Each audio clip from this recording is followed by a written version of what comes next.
এটা তো আমিও আগটলে বসে বলে দিতে পারি।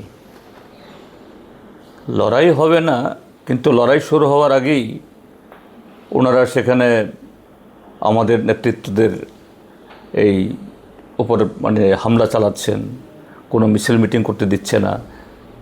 যদি পরিস্থিতি এরকমই হয় তাহলে কেন এই ধর্মনগর সহ সারা ত্রিপুরাজ্যের মধ্যে এত উপদ্রুত, এত মানে যে বিরোধী দলগুলোর উপর আক্রমণ?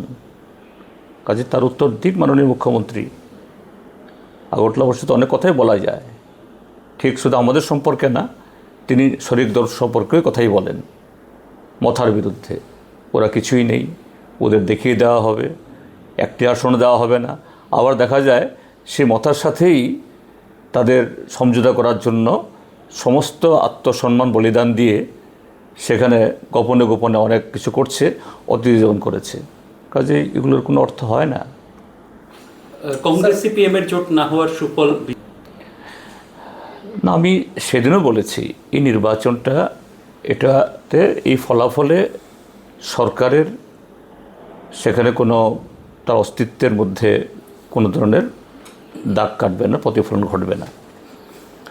এবং কংগ্রেস একটা সর্বভারতীয় দল, এই ত্রিপুরাজ্যের মধ্যে একটা সময়তে টানা 30 বছর সরকারে ছিল, তারপর 5 বছর আবার টিউজেসের সাথে সরকার করেছিল। তারপর তারা যখন বিরোধী দল ছিল, কংগ্রেস দলের সমস্ত লোক বিজেপিতে চলে যাওয়ার আগে 2013 ইংরাজির বিধানসভা নির্বাচন পর্যন্ত কংগ্রেসের ভোট প্রায় 44% ছিল। কাজে কংগ্রেসকে আমরা খাটো করে দেখি না। কিন্তু 2018 পূর্ব বা 1978 পূর্ব সেই কংগ্রেসের অবস্থা সেই জায়গাতে নেই। এটা কংগ্রেস দল প্রকাশ্যে স্বীকার না করলেও নিশ্চয়ই তারা মন থেকে, ভেতর থেকে এটা স্বীকার করবেন। সেই জায়গায় দাঁড়িয়ে 23-এর একটা পরিস্থিতিতে আমাদের জোট হয়েছিল বিধানসভাতে, তারপর আবার 24-এ একটা পরিস্থিতি তৈরি হয়েছিল সারা দেশের ক্ষেত্রেতে, সেই 24-এর জন্য জোট হয়েছিল। কিন্তু জোটের পরে সেরকমভাবে কোনো যৌথ আন্দোলন, যৌথ কর্মসূচি এসব কিছু হয়নি। হ্যাঁ, কংগ্রেস এবং আমরা বামফ্রন্ট উভয়েই গণতন্ত্র পুনরুদ্ধারের জন্য একই সুরে কথা বলেছি। তার মানে এই নয় যে সমস্ত নির্বাচনে সে জোট হবে। তো সেই জায়গায় এই উপনির্বাচন এটা কারোরই জানা ছিল না হবে, অকস্মাৎ হয়েছে। কংগ্রেস বলছেন যে না, ত্রিপুরাজ্যের মধ্যে তারা এখন বিকল্প, একেবারে শুধু বিরোধী দল হিসেবে না, বিজেপিকেও আগামী দিন ক্ষমতাচ্যুত করে তারাই এককভাবে আসবেন। তো সেদিক থেকে যে ধর্মনগরের উপনির্বাচনে যে আমাদের যে রাজনৈতিক দলগুলোর, শাসক দলেরও এবং আমরা যারা বিরোধী দল আছি তার মধ্যে বামফ্রন্ট, কংগ্রেস উভয়েরই শক্তির একটা পরীক্ষা হওয়া দরকার। এবং এই জায়গায় যে শুধু হার জেতা না, যে ভোটের প্রচার, রাজনৈতিক প্রচারে কী ধরনের পরিবেশ তৈরি হয়। কংগ্রেসেও সর্বশক্তি নিয়ে নামবে, আমরা তো ইতিমধ্যেই নেমে গেছি। তো এটা রাজনীতির একটা সুষম একটা চর্চা করার বিরাট সুযোগ। আমি তো সেদিন যখন দেখলাম পত্রিকাতে কংগ্রেস প্রার্থী দেবেন, আমি তো ওয়েলকাম করেছি, ইয়েস, ভালো হোক। এবং এতে হার জিতে ফলাফলে কে সুবিধা পেল না পেল প্রশ্ন না, কিন্তু গণতন্ত্র তার একটা স্পেস পাবে। অর্থাৎ এই আন্দোলনে, এই কর্মসূচিতে সমস্ত অংশের মানুষ কথা বলার একটা সুযোগ পাবে, এরকম একটা পরিবেশ তৈরি হোক। না, সুপ্রিম কোর্টে আমরা যাইনি, এটা ঠিক। কিন্তু ত্রিপুরাজ্যের মধ্যে গণতান্ত্রিক ময়দানে একদম পাহাড়ে গঞ্জে সর্বত্র শুধু ভিলেজ কমিটির ভোট না, যে এডিসিকে আরও শক্তিশালী করার জন্য, তার হাতে ক্ষমতা বাড়ানোর, অর্থ বাড়ানোর জন্য 125তম সংবিধান সংশোধনী বিল এটা পার্লামেন্টে হিমঘরে পড়ে আছে গত 2018 সাল থেকে, আজকে 6 বছর। এই কথার কিন্তু এটা নিয়ে কিন্তু মথার কোনো বক্তব্য নেই, বিজেপির তো নেই, বিজেপি তো এটা উচ্চারণই করে না। হ্যাঁ, আমরা সুপ্রিম কোর্টে যাইনি, কিন্তু সুপ্রিম কোর্টে কে গেছে? ত্রিপুরা মথা। ত্রিপুরা মথা কাদের সাথে মানে শরিক দল হয়ে সরকারে আছে? বিজেপির সাথে। তো এটা তো বিজেপির আরেকটা লজ্জা। এরা একই ডালে বসে মধু খাচ্ছে, কিন্তু তার মধ্যে একজন সুপ্রিম কোর্টে যাচ্ছে আরেকজনের বিরুদ্ধে। আপনাদের কি এই বিষয়ে লজ্জা হয় না? কারণ যে কাজটা বিরোধীদের করা উচিত ছিল সেটা মথা করছে, যেহেতু বিজেপির সাপোর্টে তারা আছে। সুপ্রিম কোর্টে গিয়ে একটা সাংবিধানিক প্রতিষ্ঠানের ভোট করাতে হবে, এটা তো মানে কি বলবো, এটা তো অভূতপূর্ব, অশ্রুতপূর্ব। আমরা গণতান্ত্রিক মঞ্চ থেকে তার সর্বোচ্চ ফোরামে কোর্টে না গেলেও যা বলার আমরা সর্বদাই বলে গেছি, এবং আগামী জুন মাসেও কথা বলেছে। আবার কোন বাহানা তারা করে কোনো গ্যারান্টি নেই, তখন আমরা বলব। So what is This content against the both Motha and Bharatiya Janata Party. Bharatiya Janata Party is leading in the government business, that is in the state government. All offices, all schemes, all programs, it is formulated, it is controlled, and everything is being oriented through BJP only in the state government departments. And Motha, they are controlling the ADC.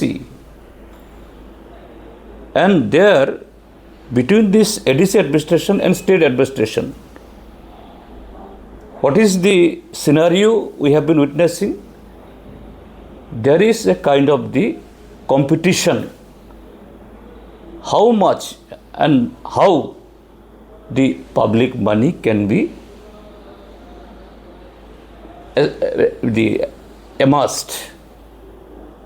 It can be pocketed through different illegal way. So there, people are very, very much annoyed both against the BJP and Motha. So that's why they are made the narrative that no, from Motha will snatch away the TTDC, and against this, the Motha Supremo also, his narrative is that in forthcoming the assembly election, will put up the Prasa Chief Minister. So both the narratives, both the slogans, it is each other only to divert the people's attention. But both the party now, before this ADC election, what it is being, that is the gossip is on the, that is being aired, the top leadership are negotiating. But it will be difficult on the part of both the party to convince their innocent and grassroots people why once again these two parties are coming together. will you be able to যদি সত্যিকারেরই যদি একটা রাজনৈতিক তার কোনো বিচক্ষণতা, আত্মসম্মান বোধ এবং নৈতিকতা যদি তার বিন্দুমাত্র যদি তিনি পোষণ করতেন, তাহলে এই কথা বলার আগে এটা ক্ষমা চেয়ে নিতেন যে না, আমরা গত 4 বছর এই নির্বাচন করতে পারিনি। এখন সুপ্রিম কোর্টের কানমলা খেয়ে এই নির্বাচন কমিশনকে দিয়ে এই হলফনামাটা তিনি জমা করিয়েছেন। কি বলেছিল প্রথম যখন 5 বছরের মেয়াদ শেষ হয়, তখন কি বলেছিল? রিয়াং শরণার্থীদের নাম অন্তর্ভুক্ত না হওয়ার কারণে করা যাচ্ছে না। 23-এ রিয়াং শরণার্থীরা ভোট দিল, 2024-এ লোকসভাতে ভোট দিল। যারা বিধানসভাতে ভোট দিতে পারে, লোকসভাতে ভোট দিতে পারে, আর তাদের যে এডিসি এলাকা, যে এলাকাতে তারা পুনর্বাসিত হয়েছেন, সেখানে তাদের ভোট দেওয়ার অধিকার নেই। এটা তো এক ধরনের মানুষের গণতান্ত্রিক অধিকার হরণ করা, তাদেরকে তৃতীয় শ্রেণীর নাগরিক হিসাবে চিহ্নিত করা, এটাই করেছেন মাননীয় মুখ্যমন্ত্রীরা। কাজে আজকে যখন এই কথাটা বলছেন, হ্যাঁ আমরা যেমনটা চেয়েছি, হ্যাঁ ঠিকই তো, তার আগে চাননি।